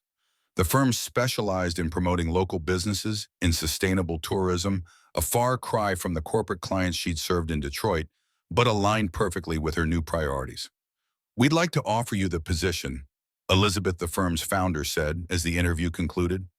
Your portfolio is impressive, but what really stands out is your enthusiasm for connecting with community-based clients. That's exactly what we need. The salary was less than she'd made in Detroit, but more than adequate given Savannah's lower cost of living. The benefits were solid, the team small but clearly passionate about their work. Most importantly, Vanessa could envision herself there contributing meaningfully without sacrificing her well-being on the altar of corporate advancement. "I'd be delighted to accept," she said the decision, feeling right in a way few had in recent years. As promised, she texted Michael as soon as she left the building. "Got the job, start in 3 weeks, boat celebration still on." His reply came immediately. "Congratulations, meet me at the marina at 1 bringing lunch." Her next stop was the real estate office, where she confirmed her interest in the Victorian apartment. "I can sign the lease to domain," she told Amanda, "and I'd like to move in as soon as possible." By the time she reached the marina, Vanessa had secured both employment and housing, the cornerstones of her new life in Savannah. Michael was waiting at the dock, a cooler and picnic basket loaded onto his modest vessel. "Look at you," he said as she approached. "Employed, housed, and glowing with it. Congratulations, sweetheart." "Thanks, Dad." She hugged him tightly, inhaling the familiar scent of his aftershave, mixed with the saltwater tang that now seemed integral to his identity. "I couldn't have done this without you." "Sure you could," he countered, helping her aboard. "You're stronger than you give yourself credit for. Always have been." The boat puttered out of the marina, Michael guiding it with the confidence of someone who'd spent decades on the water rather than months. They found a quiet cove, dropped anchor, and spread their picnic on the boat's small deck-fried chicken potato, salad, fresh bread, and a bottle of sparkling cider for toasting. "To new beginnings," Michael said, raising his plastic cup. "And to finding your way even when the path isn't what you expected." "To family," Vanessa added, "the one we choose every day." They clinked cups, the simple gesture sealing a moment that felt like true celebration, not the artificial pageantry of the wedding reception, but genuine joy in life's authentic milestones. As they ate, Vanessa told him about the marketing firm, the projects she'd be working on, the people she'd met. Michael listened attentively, asking thoughtful questions, offering observations that showed he was truly hearing her. "You know," she said as they packed up the remains of their picnic, "I never thanked you properly." "For what?" "For telling me the truth about being adopted." She looked out at the water, gathering her thoughts. "It was painful at first, devastating even. But now I understand it was the most honest thing anyone's ever done for me." Michael was quiet for a moment, his hands busy with the anchor line. "I should have told you years ago," he said finally. "Your mother and I always planned to when the time was right. Then she got sick, and afterward, I was afraid of losing you too." "You almost did," she acknowledged, "but not because of the adoption, because I forgot what really matters." They sat side by side on the boat's small bench, watching seabirds circle overhead. The afternoon sun warmed their faces, the gentle rocking of the boat lulling them into comfortable silence. "I have something for you," Michael said, eventually reaching into the pocket of his windbreaker. He pulled out a small velvet box weathered with age. "I've been waiting for the right moment. I think this is it." Vanessa accepted the box, opening it carefully. Inside lay a delicate gold chain with a heart-shaped locket. "It's beautiful," she said, lifting it from its velvet nest. "It was your mother's," Michael explained. "Sarah wore it on special occasions." Inside, Vanessa opened the locket to find two tiny photographs, one of Michael and Sarah on their wedding day, the other of a solemn-faced 3-year-old girl clutching a teddy bear. "That was taken the day we brought you home," Michael said softly. "Sarah had the locket made that same week. She said our family was complete, and she wanted to keep us close to her heart always." Tears welled in Vanessa's eyes. "I don't remember that day at all." "You were so quiet." Michael recalled, his voice gentle with memory. "The social worker told us you hardly spoke anymore, not since the accident. But that night after we tucked you in, you asked if you could call us Mommy and Daddy. Sarah cried for an hour afterwards. She was so happy." Vanessa closed the locket, clutching it tightly. "Will you put it on me?" Michael fastened the delicate chain around her neck, his weathered hands surprisingly deft with the tiny clasp. "There," he said, "it belongs with you now." The locket rested against her collarbone, the metal quickly warming against her skin. It felt right there, as if a missing piece had been restored. "Thank you," she whispered, "for everything. For choosing me. For loving me even when I didn't deserve it." "That's what parents do," Michael said simply. "The real ones, anyway." As they headed back toward the marina, the setting sun painting the water in shades of gold and crimson, Vanessa felt a sense of completion she hadn't experienced in years. The journey from Detroit to Savannah had been painful, filled with loss and revelation, but the destination was proving worth every difficult step. 3 weeks later, on a mild March morning, Vanessa officially moved into her Victorian apartment.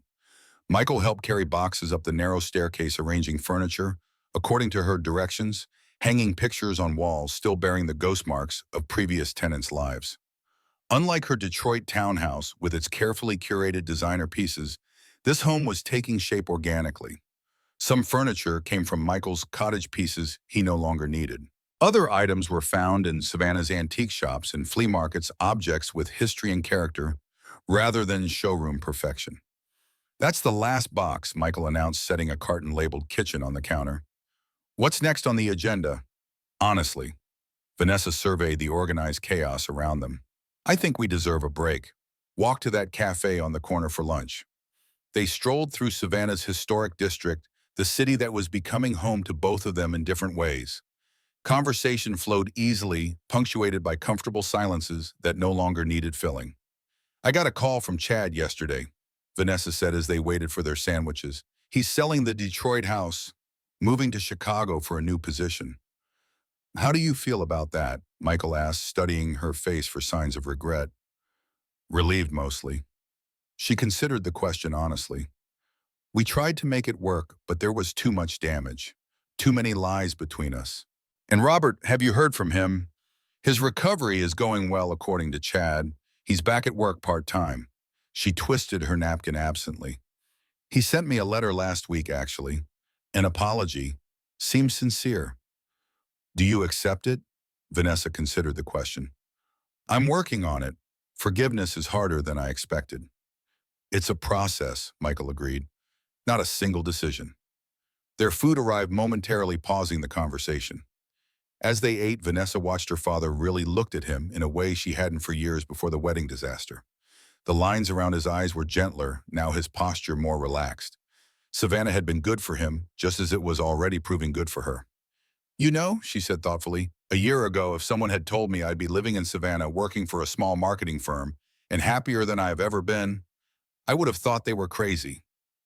"Life rarely follows the path we expect," Michael replied. "That's what makes it interesting." After lunch, they walked back to her apartment where Michael helped hang curtains in the bedroom before preparing to leave. "Dinner at my place on Sunday," he suggested as he gathered his tools. "I'm trying a new fish stew recipe." "Sounds perfect," Vanessa agreed, walking him to the door. "Thank you for everything today." He hugged her goodbye, the embrace solid and reassuring. "That's what fathers do," he said simply.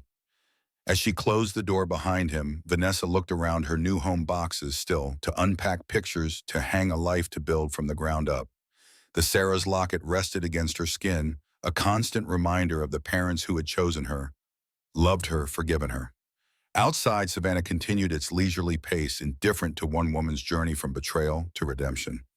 But inside this Victorian apartment, something important had been restored, a sense of belonging, of authenticity, of coming home in the truest sense. Vanessa opened a box marked bedroom and carefully removed Mr. Beans, the worn teddy bear that had traveled with her from her birth parents' home to the Reeves household, and now to this new beginning. She placed him on the windowsill overlooking the courtyard, his one remaining button eye witnessing yet another chapter in her story. "We made it," she told him softly. "We're home."